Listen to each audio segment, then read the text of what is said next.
Hello everybody and welcome back to Tiger Tales, a place where you'll find fan fiction written and read to you by me, your host Tai Tiger. Now today we are back with Mutants for Hire, a story that takes place in my own version of the Marvel Universe. Quickly, before we dive into the story, I do have to warn you about a voice casting change. Benevolent Cardio is created and voiced by Goose, but Goose has had to step back away from the role. He has allowed me to continue using his character, and he will join eventually when his personal life is a little more steady.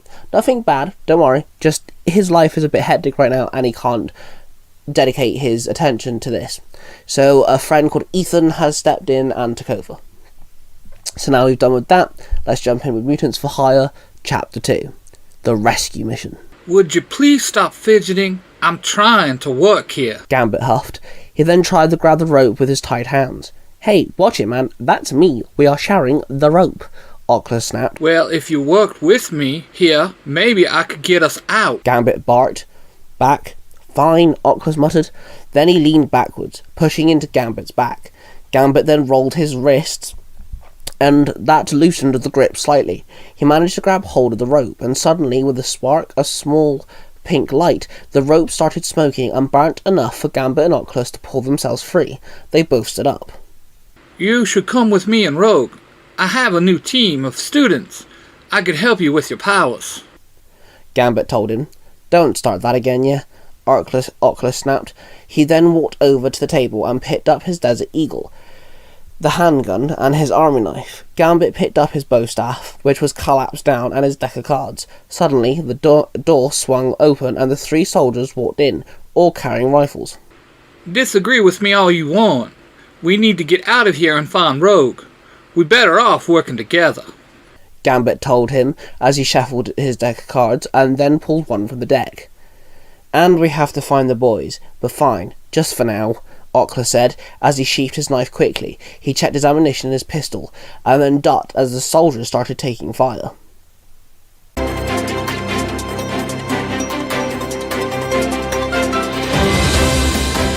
Good morning, ladies and gentlemen. This is New York Radio News. I am your host, Felicity Hart. The time is 9 a.m. Our breaking story of this morning. We have received information, ladies and gentlemen, that the mayor's daughter is not the only young girl that is missing. When I say young girl, all these girls are under the age of 18. There have been at least 16 reportings of frantic parents not knowing where their daughters have gone. We're going to update you throughout the day when we receive more information. Stay safe out there, ladies and gentlemen.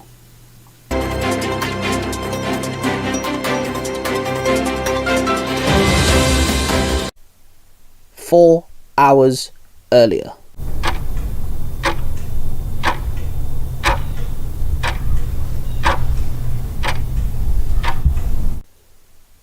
Sabretooth leant against a tree. The moon was lit in the sky, watching over the massive factory. He could see several soldiers walking around outside, doing their hourly checks. Suddenly, Pyro came stumbling through the bushes. We got a problem, Pyro said. What? Sabretooth grunted without taking a break from his gaze. You know how before we left, the boss said Mystique hasn't gotten in touch in a few days? Pyro asked. Yeah, what of it? Sabretooth replied. Well, we kind of figured out where she is. Pyro said nervously. Where then? Sabretooth grunted. Pyro walked up to Sabretooth and tapped him on the shoulder. Sabretooth looked at Pyro, who pointed at the factory surrounded by the soldiers. Great, Sabretooth grunted. Then a helicopter flew overhead and flew over the warehouse. Then the two Brotherhood mutants watched as the helicopter landed a couple miles away from the warehouse. Is that them? Pyro asked. Sabretooth nodded. A few miles away from the factory, the four mutants climbed out of the helicopter. They all made their way to the factory. As they approached the big red brick building, they came up to a tall wired fence. Thunderstruck raised his hand to the fence and a small jolt of electricity zapped him in the palm. Little fucker! Fence is electrified! Told his team. Hang on. One Up said he touched a tree and his skin suddenly became wood. He then walked up to the fence and grabbed hold of it, the electricity rushing through his hands, and he winced in pain. I'm okay. Hurry up. One Up snapped as the pain in his hands slowly intensified. Cardo and Oculus both touched the fence and nothing happened. One Up was absorbing the electricity using his body as a conductor, and as the wood was an insulator, the electricity wasn't able to flow back into the fence. Oculus nodded and Cardo winked at Oculus, knowing exactly what he was thinking. They both grabbed hold of the fence with their bare hands. Oculus' eyes turned red and Cardo's heart rate sped up, the black veins returning through his body. Then both boys pulled as hard as they could, tearing the fence apart. All three boys let go. One Up's skin returned to normal. The veins in Cardo's body disappeared and his heart rate slowed down. Oculus's eyes turned back to the hazel brown. Nicely going, gents. Thunderstruck mocked. Then the four boys climbed through the torn open fence. They all dropped down to a crouched level to avoid detection. They walked up to a small door, and Cardo placed his ear to the door. His heart rate sped up again, and suddenly Cardo could hear every single sound inside the factory. He closed his eyes and tried to focus on the noise. He took a deep breath, and then all he could hear was the heartbeats. Cardo then stood and faced his team. His veins disappeared. There is at least 30, maybe 40. Cardo told them. Dad said we've got to be quick and quiet, but I think the last one might be an issue, Oclo said. I'm okay with that. Thunderstruck grinned. One Up just grabbed the hold of the door, and his skin turned into the same silver. He then used the strength to bust open the handle, and the door swung open. One Up's skin shifted back to normal. After you, boys. One Up whispered. All four boys walked into the factory. They walked down a corridor and all stopped before they reached the corner. Oculus dropped down to the floor and took off his backpack. He unzipped it and pulled out 2 sickles. Small scythes usually used for farming. These 2 sickles were connected by the bottom of the handles by a long chain and were painted black. Oculus handled the 2 sickles to Benev and Cardio. Cheers, Cardo whispered. Oculus then pulled out a Desert Eagle handgun and an army knife. He then placed the bag behind the door and sheathed his knife to his waist. He cocked his gun and held it firm in 2 hands. He nodded to his team and they advanced. As they slowly and gently jogged down the corridor, the double doors in front of them swung open and the 2 soldiers came walking through. They saw the 4 boys and aimed their rifles. Cardo, One Up, your move, Oculus barked. Cardo opened his arms and his heart rate increased, increasing his speed. He hopped over Oculus and ran forward. He slid down on his knees, sliding across the floor, as the bullets flew overhead. He then stopped. He threw one of his sickles, the chain rattling in the air. The sickle flew past one of the soldiers. Then Cardo pulled the chain as hard as he could. The sickle came flying back, but this time the tip of the curved blade stabbed the soldier in the shoulder. The man was pulled off his feet. His gun slung across the floor as his head hit the floor hard. One Up touched the concrete, hit the wall, his skin becoming the same concrete material. He then ran at the soldier, the bullets hitting his rock-like skin. One Up held his arms up, defending his face. He then ran directly into the soldier, knocking him flying back. He collided with the wall, leaving him unconscious. Cardo removed the sickle from the wounded soldier and wiped the blood off the blade as his black veins disappeared and his heart rate slowed down. One Up looked down each side of the corridor. They will be in the basement, right? Thunderstruck asked. Pocket said the girls are being experimented on. They need a lot of electricity and space. A basement is perfect for an operation, Cardo explained. The 4 boys made their way to the main floor of the factory. Conveyor belts filled the floor. Pipework hung overhead. The boys headed down the main floor when suddenly a figure leapt out of the shadows, and a deep growling came from the figure as they landed in front of the 4 boys. Sabretooth, Oculus grunted. Gentlemen, Sabretooth replied. Get out of the way! Thunderstruck snapped. or I could give you another round of ass kicking. Cardo snickered. Sabretooth growled. Then suddenly a flicker of pink came from the opposite corner, and Gambit walked out of the shadows holding a playing card which was glowing pink with kinetic energy. Easy, boys. Sabretooth originally was here for you, but his mission has changed. Gambit told them. God damn it, you followed us. One-Up snapped. Gambit shrugged with a slight grin. Wait, what do you mean his mission has changed? Oculus asked. The word is, Mystique is here. They are trying to put her mutant gene in other girls. Gambit explained. They are trying to make an army of shapeshifters? Cardo gasped. So, we are all in this then?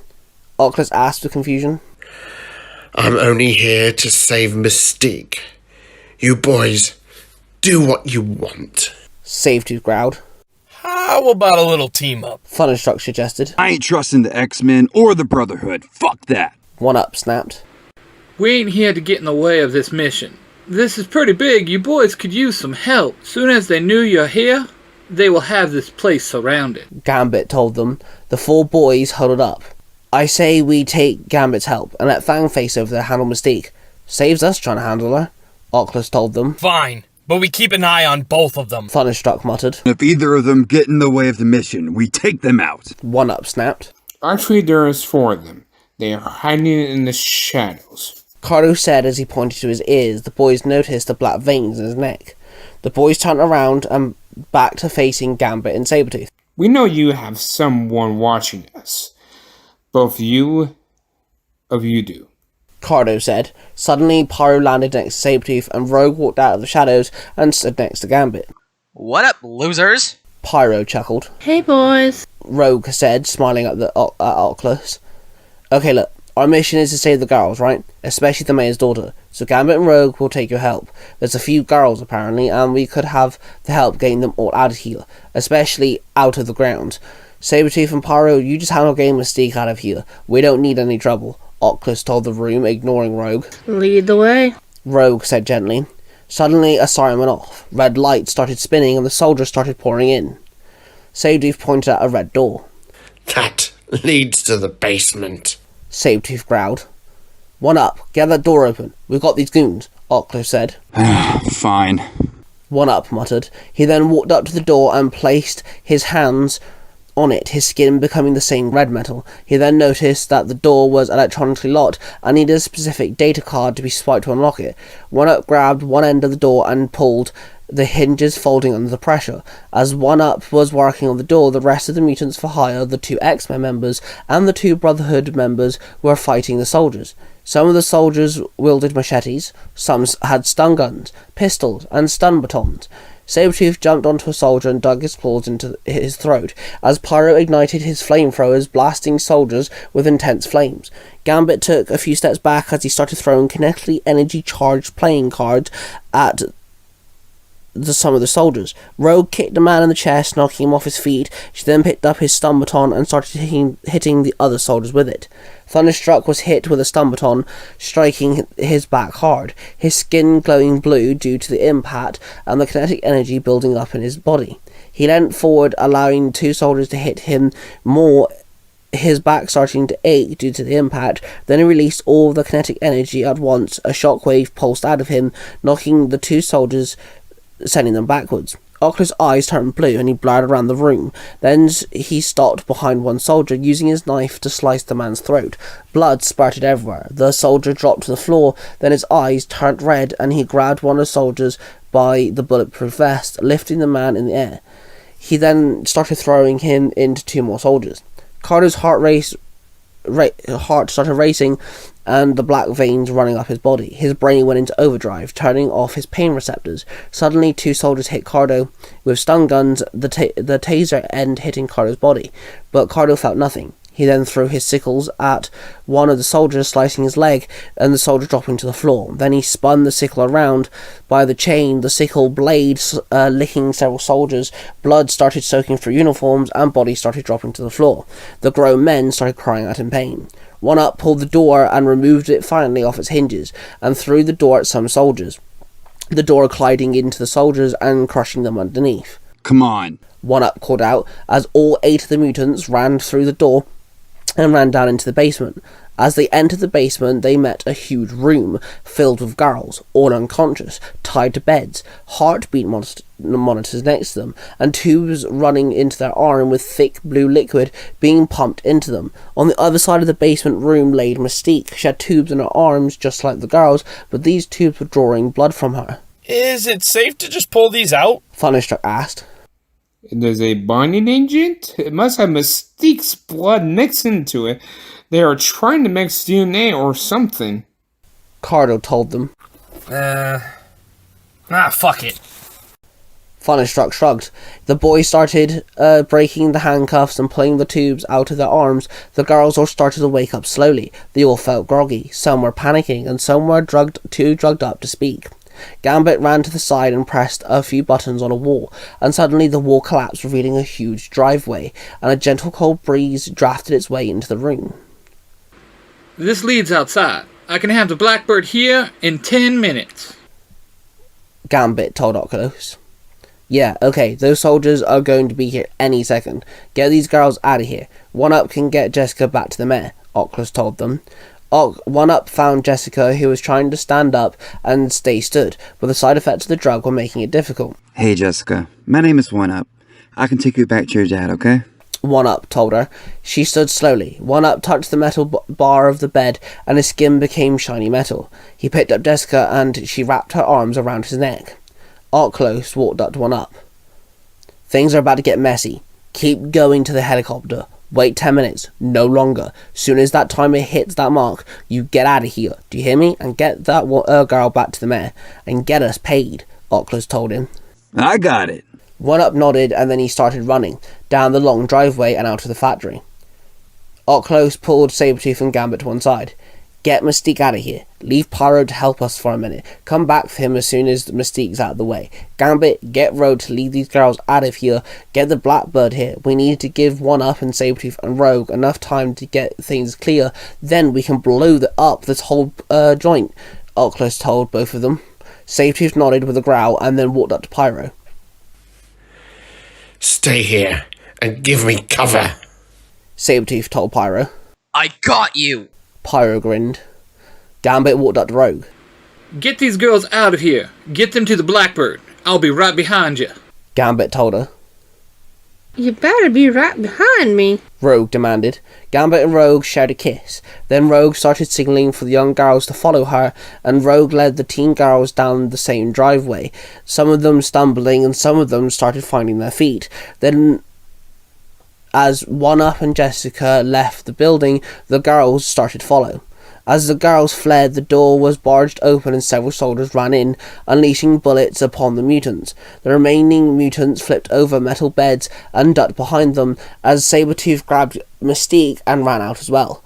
Gambit leaned over and threw several playing cards, hitting a few soldiers. Cardo's heart rate started racing and the Black Veins returned. He used his sudden strength to launch himself in the air. He then threw one of his sickles at the soldier, and the blade pierced the man's chest, not damaging his skin. Cardo then used his strength to pull the sickle back, bringing the soldier up with him. The man flew up in the air, dropping his gun.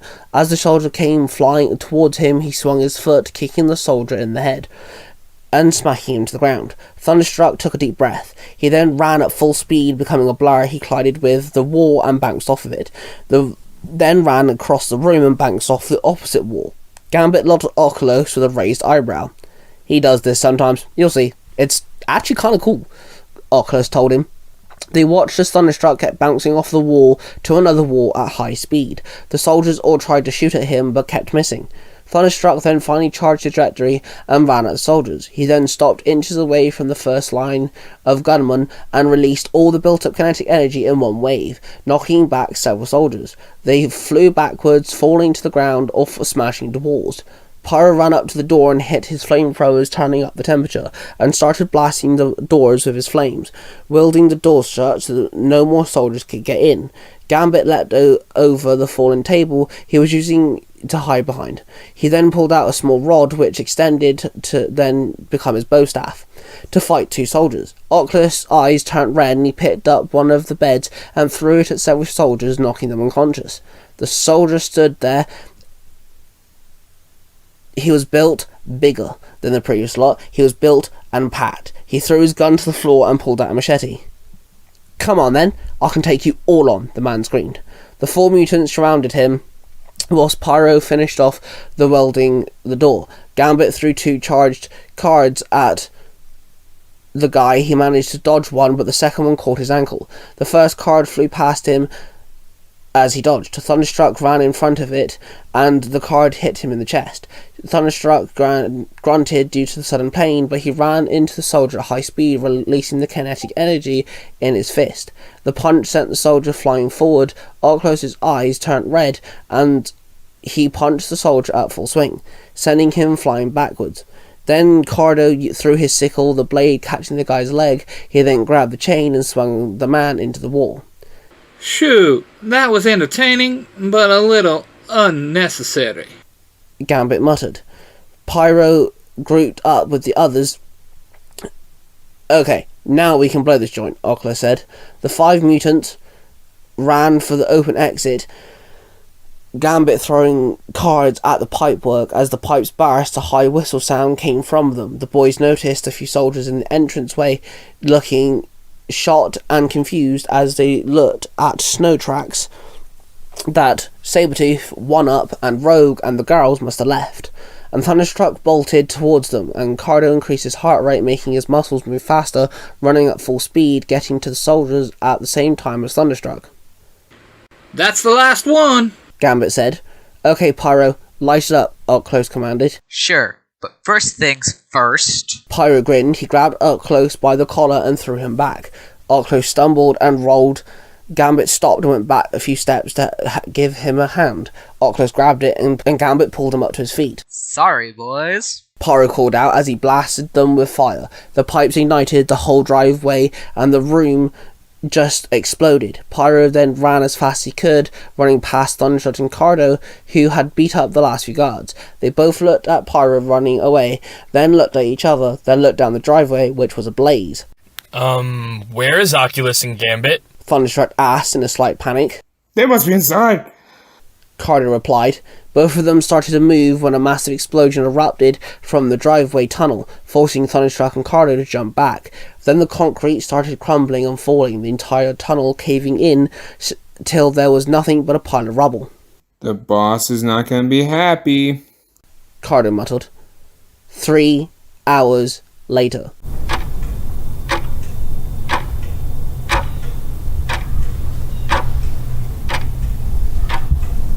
Gambit and Up-Close looked at each other, then to the door. As it swung open, 2 more guards entered. Up-Close shot one, killing him instantly. Gambit blocked the machete attack from the second one, then he extended his bow staff. The instant extension hit the man in the jaw, knocking him back, his head hitting the wall, rendering him unconscious. The 2 of them ran down another corridor and turned left. Then they found the main room, and half of the room had caved in. 2 soldiers stood there watching one guy moving some rubble. "Huh, they must have survived," Gambit whispered. "Okay, let's do this," Auckland nodded. Then Gambit jumped off the ledge and landed. As he did, he slammed the bow staff on the floor, sending a shockwave of kinetic energy, knocking the 2 men over. He then picked up a small piece of brick, charged it with kinetic energy, and threw it at one of the 2 men. As he started to climb to his feet, his eyes turned blue, and he ran across the wall, and down to the floor, and up the pile of rubble. He grabbed the guy, rammed his knife into the man's back. The man called out in pain, and then dropped to the floor. Up-Close's eyes returned to normal. Gambit walked up to him and they both peered through the small opening. "You think you could charge the big piece here?" Up-Close asked. "Sure thing," Gambit said. "Do it. I can pull you out in time," Up-Close told him. Gambit nodded and placed his hand on the biggest chunk of rubble. It rippled with pink kinetic energy. Up-Close's eyes turned blue once again, and he grabbed Gambit. He ran backwards. He held his hand around Gambit's neck to support it.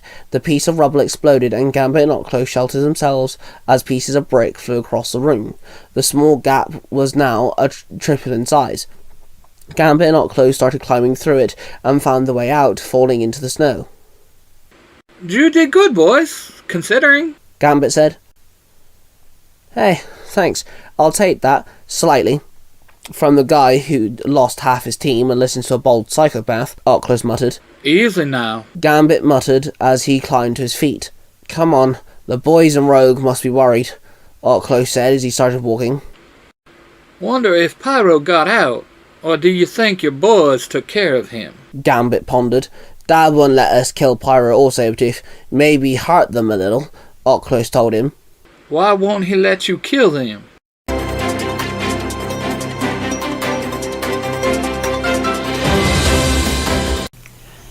Good evening, ladies and gentlemen. This is New York Radio News, and I am your host, Felicity Hart. The time is 6 p.m. Breaking news, ladies and gentlemen. Happy breaking news. Jessica Benson has gone home to the mayor. She has been found. We do not know where. We do not know if anybody else has been found. We have just had a report in now to say that Mayor Benson is extremely happy that his daughter is home and safe. We do not know if she is harmed. We do not know what has happened to her. We do not know where she has been. And like I said, we do not know where the others are. So we need to keep our fingers crossed that everything is okay and that everybody else will be found. Now, ladies and gentlemen, as you know, when things have been really tough like they have been in the last 48 hours, I like to offer something a little different, a little weird, a little strange, maybe even a little happy. Now, as most of you know, Spider-Man has not been seen in this neck of the woods for approximately a year. But I have received a personal report sent straight to me today that there has been a Spider-Man-like person hanging around. Now, I don't know if that means he's swinging around, but he's definitely hanging around. And I will bring you more on that story the next time we get to do the weird and the wonderful. For the rest of your day, take care.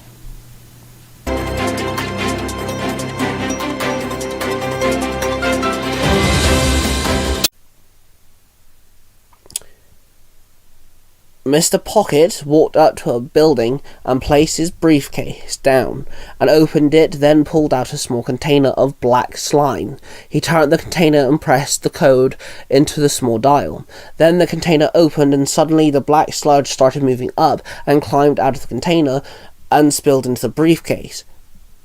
"It is time, symbiote," Mr. Pocket whispered. Hello, Mr. Pocket. The symbiote hissed, its voice ringing in Mr. Pocket's head. "Hello, old friend.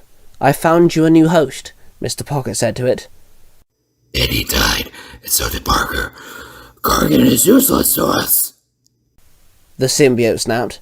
"No, dear Clintar. A new host," I said. "A brand new host," Mr. Pocket grinned. You know our kind, and yet you still help us? The symbiote said. "Yes, I must take things and make it right. And through this window, your next host awaits," Mr. Pocket told the symbiote. The black goo slowly climbed across to the window ledge, and Mr. Pocket leaned in to see a man wearing boxing gloves, punching a punching bag, showing off his great boxing skills. I like the looks of this one. With this, we might be able to be whole again. Once more, we might be able to be Venom. The symbiote hissed with glee. And there we have it. We have Chapter 2. I hope you guys have enjoyed this chapter. Now, let's read off some of our casting. Of course, we have Gambit, played by Cosplay Dude 637, his lovely wife playing Rogue, and his son playing Pyro. Sabretooth was played by the Red Cornish Ranger, aka Mark. One Up was created and played by Jay. Thunderstruck was created and played by XX Dark Angel XX, and Benevolent Cardio was created by Goose and played by Ethan. Ethan also played Venom as well. I, of course, created this story, and I played Mr. Pocket, a couple of thugs, and my character Oculus. And of course, our beloved newscaster Felicity Hart was played by my mother, and you can find her on TikTok as Just Saying Quadruple 7. Now, if you enjoyed this chapter, please hit that subscribe button and like button, and let me know what you guys think. Of course, the story continues. This will be a monthly drop, but there is more Marvel stories coming soon, so do keep your ears out. Thank you all for watching, and of course, I shall see you guys next time.